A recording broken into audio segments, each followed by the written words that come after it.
គម្រោកទោសគេសេពគប់នឹងលបែងវិនាសតែងចាំប្រព្រឹត្តចោរកម្មចាំទទួល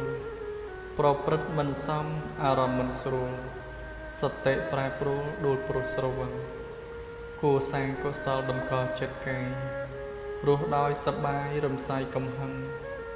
កុំឲ្យស្ដាយក្រោយដោយថាមិនដឹងបាបធ្ងន់យ៉ាងនឹងគួរដឹងគួរវាវខ្លួនទីពឹងខ្លួនតាមក្បួនតម្រា